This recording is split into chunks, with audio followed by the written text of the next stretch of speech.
Okay, so how this works is we're standing up a timber underneath an existing frame.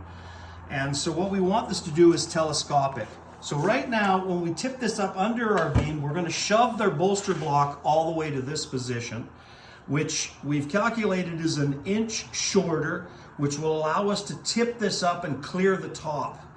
Once we've tipped it up under the beam, we'll shove the bolster block up against the ceiling, and then our wedges, which bear on the shoulder of this, can drive into here. Now they're compounded this way so that they can't pull out, and they're on both sides. So you can see it's moving that out of the way. Once we have our position, we're going to put in either some sort of mechanical fastener, but we are going to peg it with these oak pegs in a traditional sense. And so these will tip up into place. We can jack it up. Anything needs to ever be adjusted downstairs to keep the stone level, they can come down here and shift these wedges. Okay, so that didn't take too long, and that dissolved all the pine tar. Now I said that the solvent was oil-based. Well, it's orange. It's orange-based, okay? And it's a biodegradable. Okay, this stuff is incredible. And as you can see, it dissolved that tar. Look at how nicely it dissolved that tar. So all we're going to do now is, I just can't believe the smell if it wasn't for the tar. Now we're going to add our stuff. I don't want to use, this is the one I would recommend. Now I said Odie's oil is oil-based. It's tung oil-based. And traditionally, the recipe for preservative was linseed oil or tung oil. So I don't know where we got our stuff. We have to start all over again. Okay, so treated the end with the Odie's oil safe solvent, Odie's oil Cornwall, and pine tar as the preservative. Hopefully it'll last. Now we got a fairly decent growth in here. Knots are actually pretty good. They contain a bunch of resin, which they're actually good. So we're going to try to stand this up under that beam.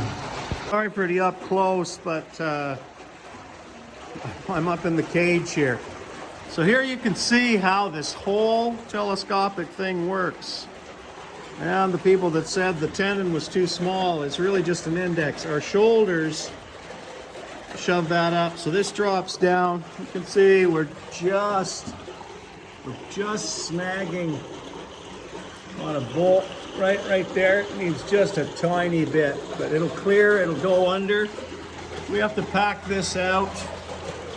We're going to tip it back into place, but it actually went not bad for a couple old men hauling it out here with manpower.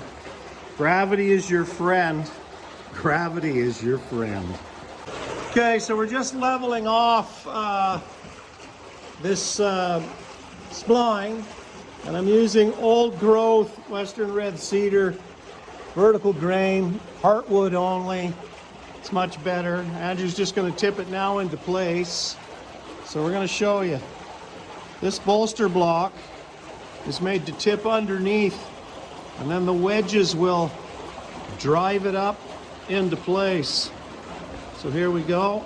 Oh, got a few things we got to clear. There we go. Nice.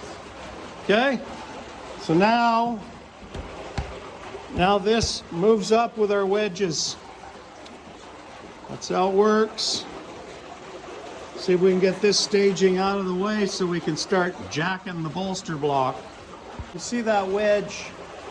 It's going to drive it up. We're fairly close. We got to just take that up. We have to transfer now the load onto this beam, and then remove these, and then we're going to put 6x6s against there, and we're going to jack with 20-ton jacks right here and push this thing up, and then drive in our wedges even further to transfer the load. We will then take out these parts here, but you can see it's looking pretty good. We're plumb scarf's covered, the bolster block. You can see now why the tenon was narrow, because we want those wedges to bear the weight. So we didn't want a tenon. We had tons of comments about how weak that was. So we're going to drive it up and transfer the building load to this pier, remove these, and then jack up with another arrangement. It can be a little difficult to see what's going on without, sort of not being up close. So I'll draw back so you can sort of see. Okay, so here's a better look at what we're doing. We've treated the ends with the pine tar Odie's oil mixture. Fantastic stuff. Really happy with that. We've got nice rough sawn material.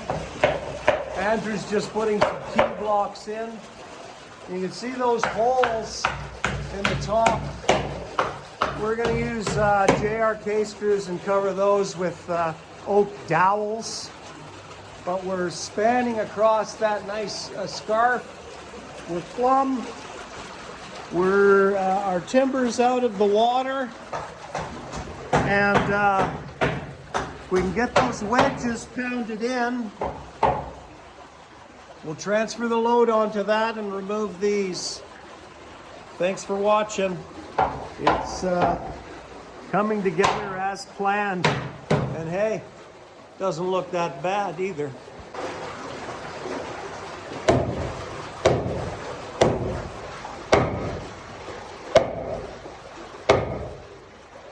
So we're going to transfer the load. Looks like we didn't cut it too short. That's good, Andrew. Is it moving that?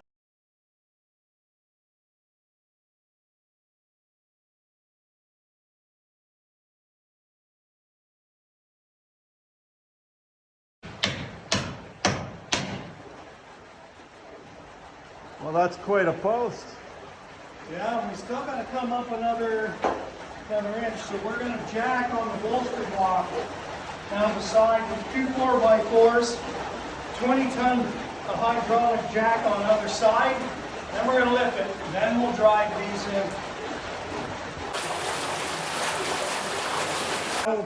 in. Staging is out of the way. We're now going to start to jack under the bolster block. And you've noticed that, I put the offcuts that we cut off on the ends. Put a strap back on it so we can jack up against those without marring it. We're going to put a 20-ton jack on either side of this. Okay, so here we are lifting the whole building now. Andrew's just snugging up. That's where we want to be. The end of that has to be at the center of the hole. So we got 20 tons on a little I-beam 2x10 that fits between jacking that side. Got a 4x4. Everything's sort of braced off. And trust me, we're putting a ton of stuff up into it. There you can sort of see Andrew's. So here, Andrew, let's left, Andrew. I'm gonna go.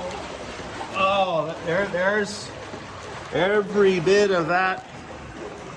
Every bit of that 20 tons is on that.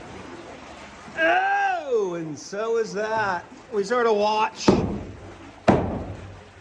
That's it.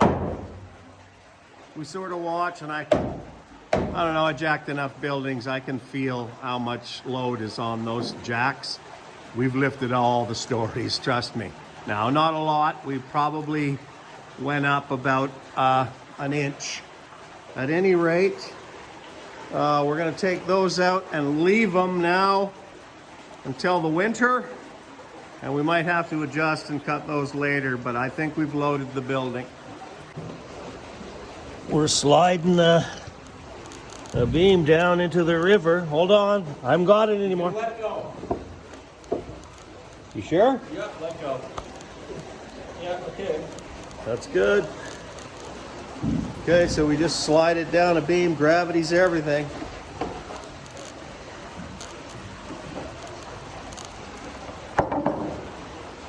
Okay, so we're ready for our second one.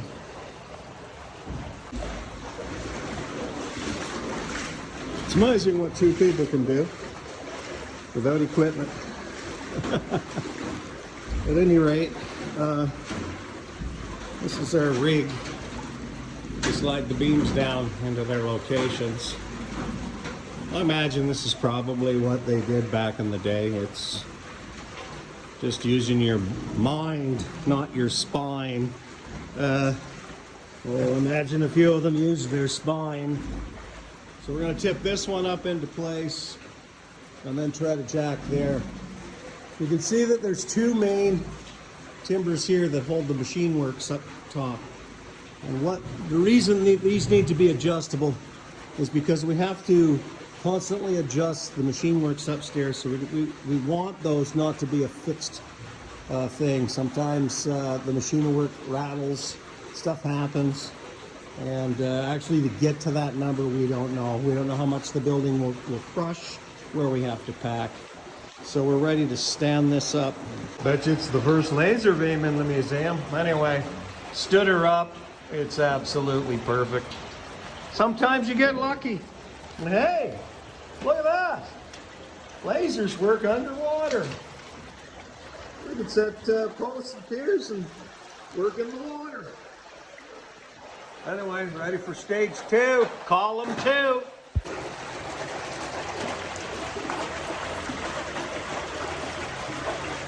That ought to do it.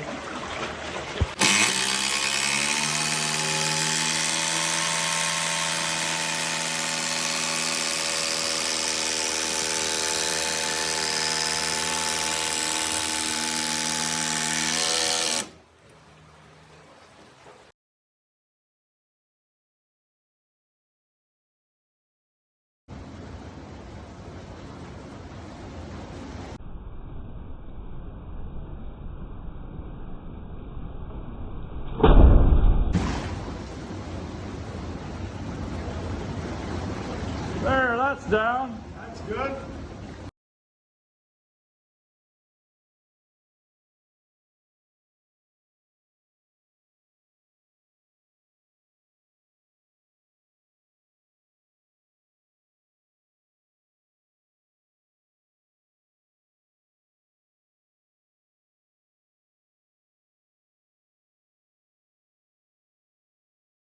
Okay, so we're running the stone. River's going to get shut down tomorrow. Just seeing how well it is.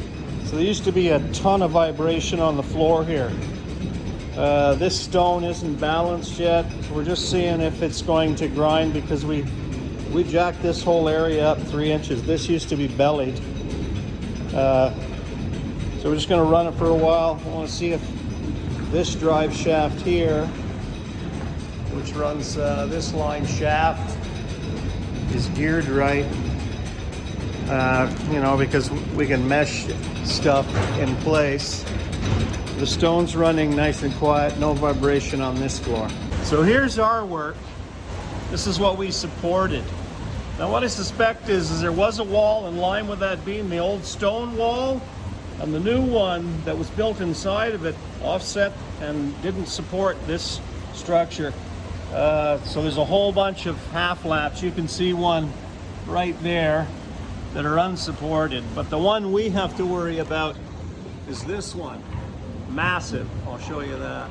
So basically, our beam that we put in and supports is directly under this. That cement wall is about right here.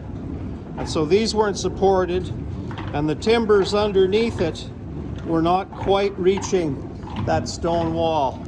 So that's the turbine. That's a 6-inch shaft, 5-foot diameter gear. Runs to another gear that goes upstairs. That's the one that goes upstairs. Then this gear, which goes directly to the underside of the stone. You can see it right there. And the wheel upstairs pulls up on that, which can lift the stone, okay? But you could see this is bent, this is all cockeyed, and worst of all is they put packers You see that someone put fillers underneath that? And you can see it shifted right out of its little pocket. And it's actually falling away. Sorry for that. And this part's starting to rub. I'll show you what else we have to do. Quite a bit, but we're ready to work on this frame. Here you're looking at the cogged tooth that goes into that gear there. Except if you look at it carefully, it looks like someone took a router bit. Okay, this is not the proper shape of this tooth. It's actually caused damage. There's actually quite a bit of a sophisticated way to actually know what the shape of the tooth is. And the wooden tooth goes into a cast iron gear. You can sort of see it there. Those aren't the right shape, and they've actually worn out the bull gear. You can see on that little gear on the top of that one, the teeth have been sheared off because stuff is settling. So we're going to redevelop those to the proper development and get this frame straight. I don't know if you can see how tipped out that back one is. See how bad it is? Quite a bit tipped out at the top. Looks like there's also pockets here that lock the timber in to mortises right there, which are non-existent on all of them. So this was rebuilt in the 70s, probably with the best that they could do, so I'm not critical of them. Now here's another great use for the level. We set that up before we put the post downstairs just to see vibration. And you can see there's a little bit of vibration. This is a 4-ton post. You can see it moves just a little tiny bit. Okay? That was moving like that line. Okay, that's there was no support. So we still have a little bit of framing to take care of.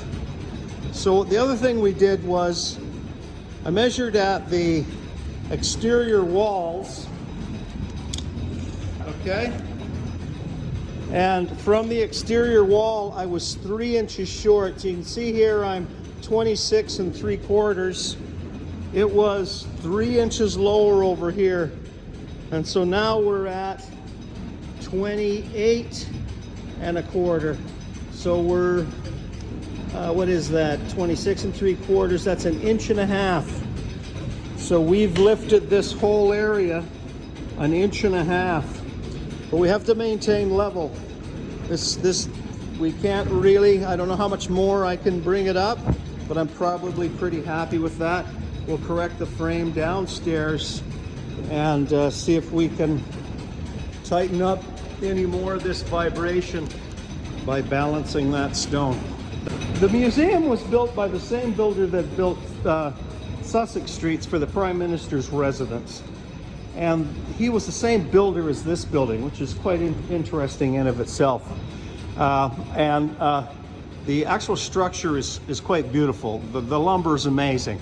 There are no scarf joints on any of these timbers, including these 120-foot purlins. The columns here are turned out of, looks like hemlock, and you know, just beautiful after an English sort of factory. You'll notice on this floor too that there is trim and plaster, and for a factory that was quite remarkable. I'll show you upstairs. So upstairs we can see some lesser ornate columns, but the same purlins. No scarfs, 120 feet long, bolster blocks, okay? And I'm going to show you where that detail. So we rebuilt, rebuilt this whole mechanism here last year and corrected this frame. And you can see up there is that ubiquitous adjustable telescoping post. And that's so these can be dropped out of the way and bearing seats replaced, you know, and so that's where that comes from. So we rebuilt all of these bearings, this whole line shaft, you'll see on my feed that I rebuilt that wheel. And that is, well, they've got it sort of blocked off, and I'll show you on the 3rd floor. You can see we're pretty high above the river. That's the bridge. Okay, we're at least, oh, I don't know, we're pretty high above the river. And so the 3rd story here, which has that same line of purlins carrying the roof. So that's what we're jacking up, okay? So I rebuilt all of this mechanism a few years ago. It wasn't running, as well as all of this mechanism here, which includes 2 traction wheels. Sorry for the light, it's not the best color here. But these two tires that touch each other right here are friction wheels, and they change the direction of the line shaft. This is a crane that would lift stuff up here. We actually rebuilt that, and that's fully operational. Up here would have been a myriad of grain silos dropping all different types of product into different hoppers. There were 3 stones in operation 24 hours a day. At any rate, that is the Watson's Mill Museum, and we'll continue doing our best to rehabilitate it. Lots of work here, lots of work that has not been done since at least the 1970s. And so you can see it needs a lot of work. There's another example of that wedged tenon. You see, this type of work is all through the building, but it's only on the what I'd call the machinery framing. Anyway, Watson's Mill, Manotick, if you've ever coming into Ottawa, is definitely a museum worth checking out. Would do disservice if I didn't show the exterior of the building and the beautiful Rideau Canal. So that's the headwaters. See, it's a good drop. And so we were working down in that sub-basement right there. You can see the ground floor with the row of windows. Well, sorry, the ground floor is the 2nd row of windows. That's the basement. And that floor is level with the river upstream. You can see in the olden days, it just ran through this flume. It's all been filled in, obviously for safety reasons. But she's a beautiful structure. Probably one of the finest examples in Eastern Ontario. So it's a Parks Canada operation here. You can see the old wooden bridge and the original structure. Not too much different from back in the day, and they even had, you know, this was a major riverway, the Rideau Canal, and so, you know, it's quite the heritage. There's a little bit of a historic district here. The mill, obviously. The old carriage works is back over there, and the Dixon House is over there. The museum is currently trying to work to make this a heritage designation, which would mean certain parking restrictions and that sort of thing. But that's pretty much it for this year, and thanks for watching.